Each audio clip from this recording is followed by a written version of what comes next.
Alexandre Dubé. Aussi véridique et authentique que son information. J'ai une question pour vous deux. Benoît Dutrisac. Je suis là pour aider. Qu'est-ce qu'ils veulent, Mario? Mario Dumont. Une réduction de la tâche puis une augmentation de salaire.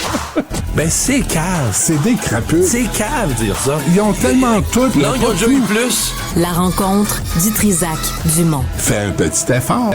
On était plusieurs à réagir lorsqu'on a pris connaissance des propos du ministre de l'Environnement, Stephen Guilbeault, qui disait c'est fini, là. On arrête d'investir dans de nouvelles infrastructures routières au Canada, vu l'état des choses, effectivement, puis la décrépitude de certaines de nos infrastructures.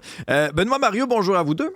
Bonjour. Mais là, Mario, il y a le comité des transports de la Chambre des communes qui a dit qu'est-ce que tu voulais dire, Stephen Guilbeault, lorsque tu as avancé qu'on arrêterait d'investir dans les grands projets d'infrastructure? Ça remonte à il y a une semaine. La semaine passée, c'était un grand colloque. Ça se passait ici à Montréal là, sur le transport en commun.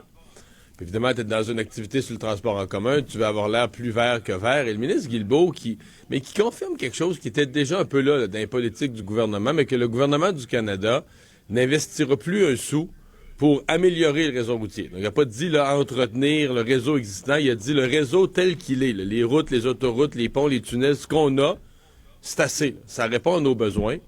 Et donc, on n'élargit pas, on n'ajoute plus une voie, on n'ajoute plus un pont, un tunnel. C'est-à-dire, on entretient ce qu'on a. Sincèrement, moi, ça m'a fait sursauter. Bon, il y a l'aspect, on comprend, qui est très, très, très idéologique. Mais tu te dis, attends un peu, là. Regarde ça d'un point de vue québécois. Puis je l'ai écrit en fin de semaine. Tu regardes ça d'un point de vue québécois. À peu près toutes nos autoroutes sont pas tout à fait finies. Là. La 20 n'est pas tout à fait finie vers l'est, là, l'autre, entre Trois-Pistoles et Rimouski. La 55, il y a des bouts qui est à deux voies que ça rencontre encore, c'est super dangereux. La 50 vers l'Outaouais, des bouts qui est encore à deux voies. À un moment donné, t'es sur quatre voies séparées, oups, tu reviens, ça fait des face-à-face. Puis toutes nos autoroutes au Québec, c'est pas compliqué, c'est tout croche de même, c'est tout quasiment fini. Il en reste un 30 km, puis un 50 km, puis un 22 km. Puis là, à un moment donné, un ministre dit, nous autres, là, on gèle ça là, cling, c'est ça le Polaroid, c'est ça le réseau routier. Et en plus, c'est le gouvernement, parce que une des raisons pourquoi il y a plus de besoins en matière de route, il y en a deux. Il y a le développement économique qui change, comme là, il y a des nouvelles usines de batteries, donc qui amènent des nouveaux... Il y a certains minerais qui sont moins précieux qu'avant, mais il y a des nouveaux minerais plus précieux. Puis il y a aussi des déplacements de population, on accueille des records d'immigration. Alors comment on peut dire... On peut dire qu'on a une préférence pour le transport en commun, ça, je serais prêt à entendre ça. Mais est-ce que c'est rendu trop loin de dire là, on change plus rien, le réseau routier, c'est tel quel, puis c'est tout? Franchement, là... Moi, j'ai juste une question. Comment ça fait que c'est pas le ministre des Transports qui annonce ça? Comment ça fait que c'est le ministre de l'Environnement qui dit plus de grand... Il est où, Pablo? Je suis chez mon coiffeur, Rodriguez. Celui qui parle pour rien dire, là, celui qui beugle en chambre, là, qui fait des cacas nerveux dès que tu le contredis. Il est quoi? Il est ministre des Transports. Il fait quoi de ces journées, Pablo? À part de vouloir remettre tout le monde à l'ordre et à sa place, là, il essaie Christine Fréchette puis le gouvernement du Québec là, pour l'immigration, on en parlera tantôt. Mais comment ça fait qu'ils sont pas capables de dire, disons qu'ils ont raison, disons qu'il faut arrêter, disons. Qu'est-ce qu'ils proposent? Est-ce qu'ils proposent de nouveaux... Parce que là, Guilbeault s'est rétracté, il a dit non, je parlais des nouveaux grands projets, comme le troisième lien. Disons qu'il a raison. Mario, fais-toi violence. Disons qu'ils ont raison. Ouais. Ils sont où, les autres projets? Le train à grande vitesse, pas à grande fréquence, qui va pas plus vite, à grande vitesse. Où sont les propositions de transport en commun qui vont connecter les villes ensemble à travers le Canada? Zéro. Est-ce que le train passe encore dans le centre-ville de Mégantic? Parce que Garneau est assis sur ses mains, puis l'autre, qui est l'autre pas plus brillant, là, qui l'a suivi. Et là, t'as Pablo, je suis chez mon coiffeur Rodriguez, qui est bien occupé à vouloir mettre tout le monde à sa place. Il fait quoi de ces journées? Moi, je veux bien là, qu'on arrête de développer des projets routiers. Qu'est-ce que vous proposez? Zéro. C'est ça le problème. Avec Guilbeault, avec Pablo, avec Trudeau. Mais Mario, tu sais, quand on regarde... notre société évolue aussi. Des fois, il y a des grands projets, oui, d'infrastructures routières ou quoi que ce soit, mais est-ce que de dire, là, non, ça n'arrivera plus, c'est complètement irréaliste, c'est utopique de penser ça? C'est ce qui me déplaît, moi, c'est le côté idéologique. Oui. Tu sais, de dire, présentez-nous plus de projets. Non, mais présentez-nous pas, on les regarde plus à la pièce. Moi, que le gouvernement me dise, on va les regarder à la pièce, mais préparez-vous, là. Dans les prochaines années, c'est priorité transport en commun. Mais de dire, on les regardera plus. De dire, OK, mais même si une ville de banlieue, sa population a doublé depuis 25 ans, ben là, ça se peut que ça a changé les conditions, ça se peut que ça prend un pont de plus, ça se peut que ça prend un tunnel de plus. Puis là, dans ta conception du tunnel, tu vas peut-être dire, faut y passer du transport en commun. Je parle même pas du troisième lien, ça pourrait être n'importe où au Canada. Mais je déteste une espèce d'approche aussi campée, là, bornée idéologiquement, où on dit non, on n'étudie pas à la pièce les projets. C'est non, c'est plus un sou pour ça. Nous autres, c'est le transport en commun, c'est les pistes cyclables et rien d'autre. Surtout quand, tu sais, la main gauche, la main droite, là, vous connaissez l'expression, surtout quand on accueille autant de gens au Canada. C'est le corps d'immigration. Ben oui.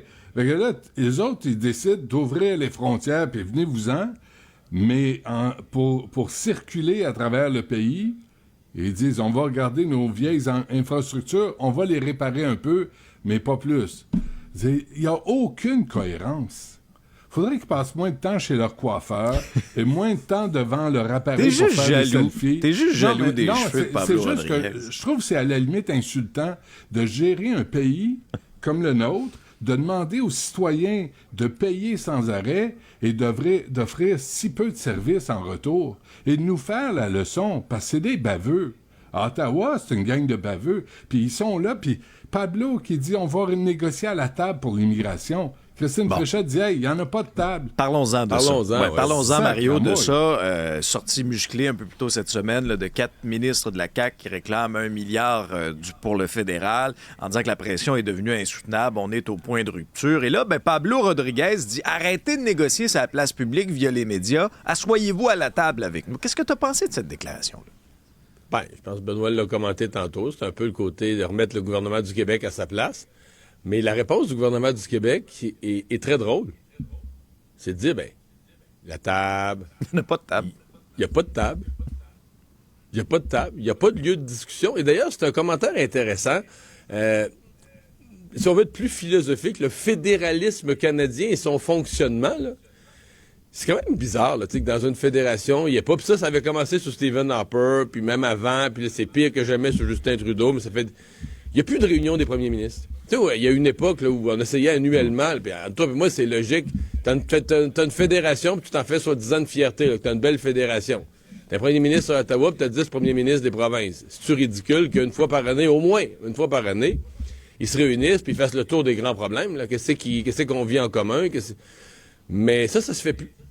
Parce que peut-être sur l'immigration, on serait surpris qu'il n'y aurait pas juste le Québec, qu'il y a d'autres provinces, puis peut-être une occasion de parler du partage des réfugiés. Je suppose que les provinces qui n'en reçoivent pas, là, ils diraient « Ah oui, nous, on veut faire notre part, là, on veut accueillir notre part. » On aurait la chance d'entendre ça. Puis si on entend le contraire, qu'ils veulent pas en accueillir du tout, puis qu'ils se disent « Le Québec puis l'Ontario, restez pris avec vos problèmes. » Bien, on en déduira peut-être que le Canada, faut qu'il ferme ses frontières puis qu'il gère son nombre de réfugiés proportionnellement au fait que certaines provinces en veulent aucun, là.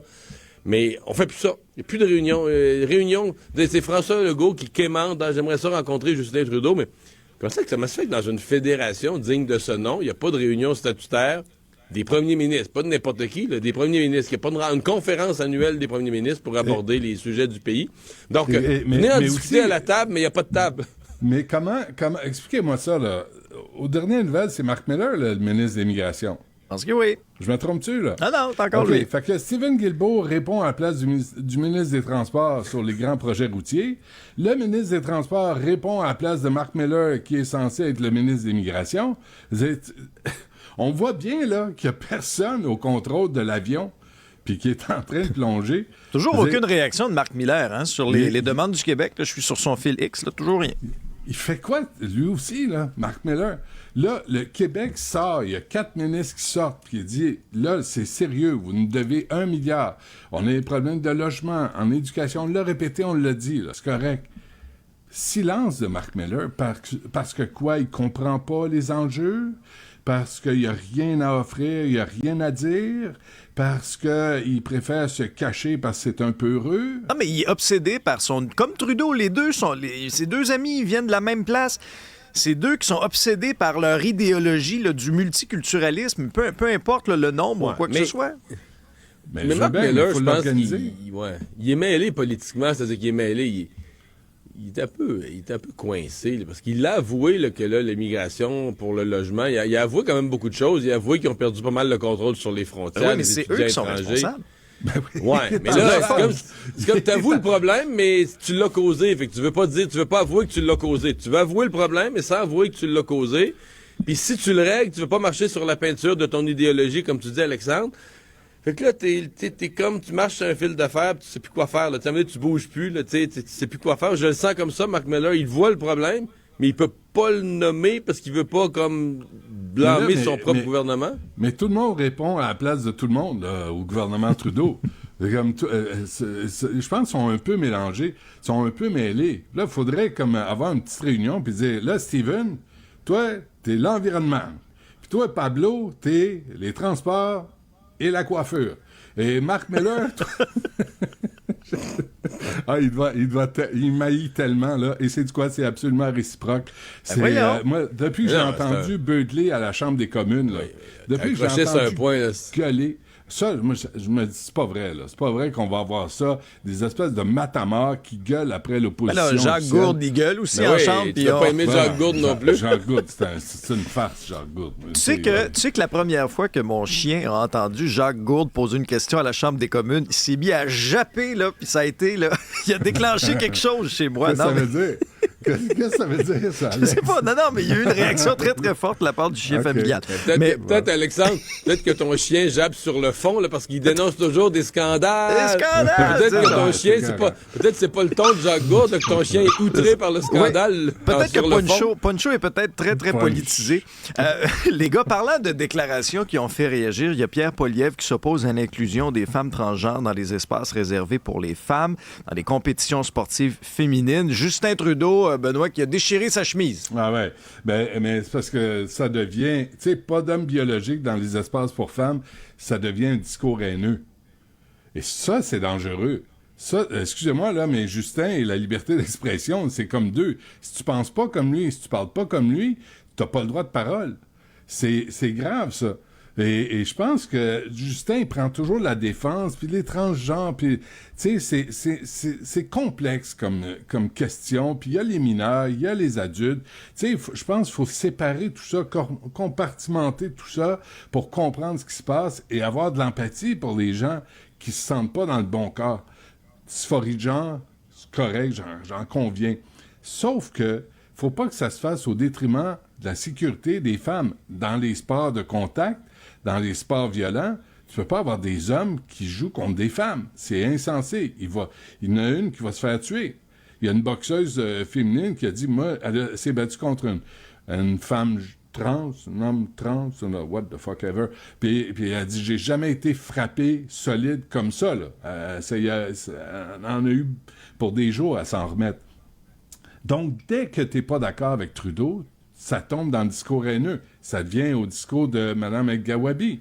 Dès que tu contredis Mme El-Gawabi, c'est du discours haineux. C'est très dangereux, c'est très réactionnaire, c'est très fasciste comme politique et comme discours de la part du gouvernement Trudeau.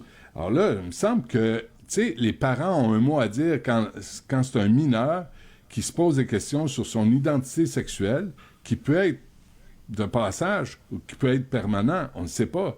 Mais vraiment, c'est des questions sérieuses où tous les points de vue doivent être entendus. Oui, puis la façon, moi, j'ai quand même aimé la façon dont Pierre Poilievre, sincèrement, le dit, parce qu'il a reconnu, par exemple, dans les sports, il a reconnu qu'une bonne partie des sports sont soit scolaires, donc c'est géré par les provinces, puis il a dit, j'ai pas l'intention de m'en mêler de la façon dont ils le font. D'autres affaires qui sont reliées au secteur des décisions, au secteur de la santé, ces hôpitaux, c'est les provinces. Moi, je me mêlerai pas des affaires des provinces. Mais quand le journaliste me pose la question à moi, est-ce que je pense qu'il devrait y avoir des femmes trans, donc des hommes biologiques devenus femmes dans des sports pour femmes, entre autres dans des sports, Benoît vient de les décrire, là, des sports où la force physique est importante, des sports de contact, de combat. Il dit, moi, ma pensée, c'est non. Ben, c'est ça. Dans une société de liberté d'expression, puis il nous donne une réponse claire. Aussi.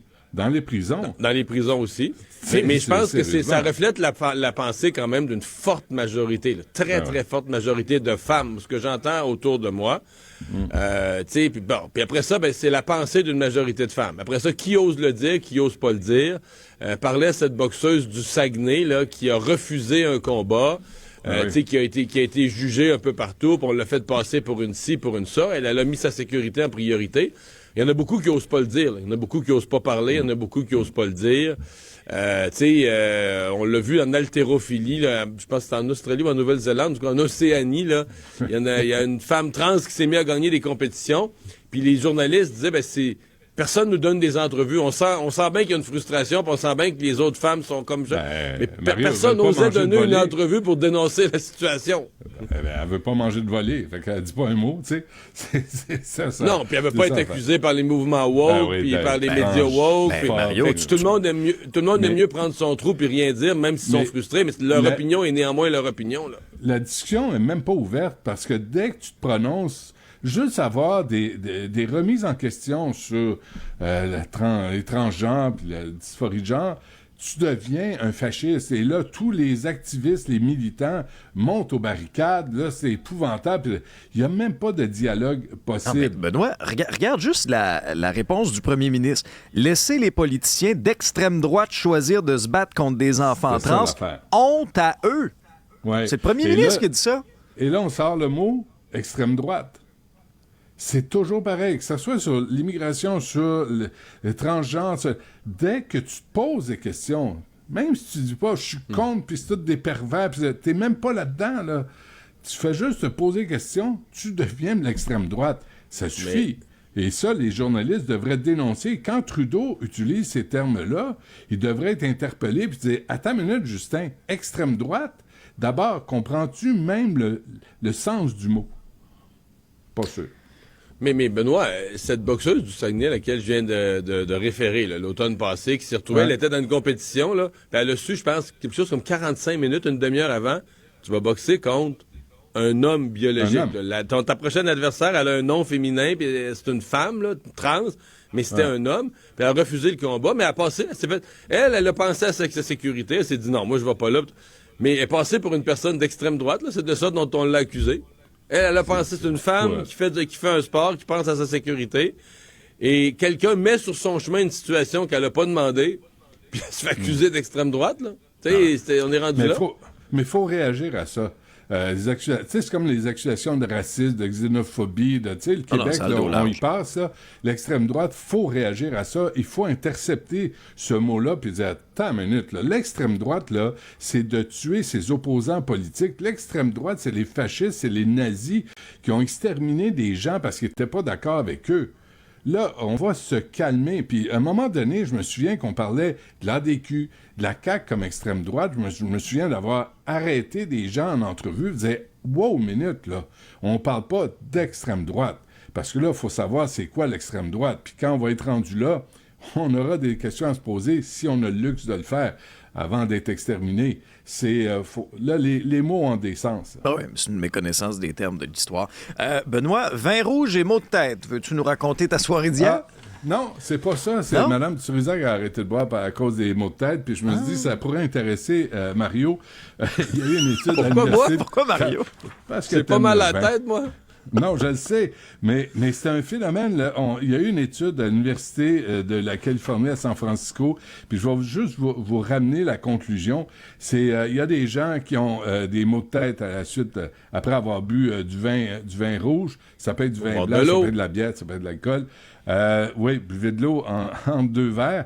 On parle des gens qui ont de descendance asiatique aussi, qui ont de la misère à métaboliser l'alcool. Mais les recommandations, c'est de boire du vin de mauvaise qualité, de moins bonne qualité. Parce qu'ils ont eu moins de soleil, ils ont moins de tanins. C'est ce qu'ils disent. T'as-tu des données sur les maux d'estomac après? Ou... Oui, et des acheter au dépanneur, c'est garanti. Succès. Puis boire des pinots noirs, des vins légers noirs, mais aussi de boire de l'eau entre chaque verre. Là. Je le sais qu'on est au mois de février, qu'on est censé arrêter de boire, mais c'est une étude qui a été publiée dans le National Post aujourd'hui. Non, mais je l'ai pas fait, moi. Je n'ai pas arrêté. T'as pas arrêté? Non. As-tu mal à la tête? Ça va bien. Mais il y en a qui sont immunisés contre ça, là. Mais il y en a qui sont vraiment... ils ont mal à la tête, le tanin, tout ça. Il y a toutes sortes de raisons. Le sulfite dans le vin rouge. Mais buvez avec modération, faut te le dire à chaque fois. Oui. Mais je sais pas... J'étais plus porté à penser le contraire, moi, que les vins de qualité, souvent, qui sont faits d'une façon un peu plus naturelle. Les mélanges, tu sais, au dépanneur, t'as toutes sortes d'affaires, là, que ça arrive par cargo, ils mélangent ça...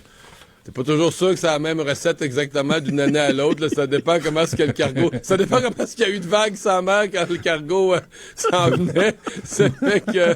Je sais pas. Un bon vin embouteillé au vignoble, là, je suis encore parlable. Ouais. Des bouteilles plus brassées que d'autres. Je ne suis que le messager, moi. Oui. Mais on en prend bonne note. T'es un grand scientifique qui nous relate toutes les études, là, mais moi, je vais l'apprendre avec distance. Avec un verre de vin. J'aurai une pensée pour toi, oui, Benoît, la prochaine bouteille de vin que je vais m'ouvrir. Benoît, Mario, bonjour à vous deux. Salut.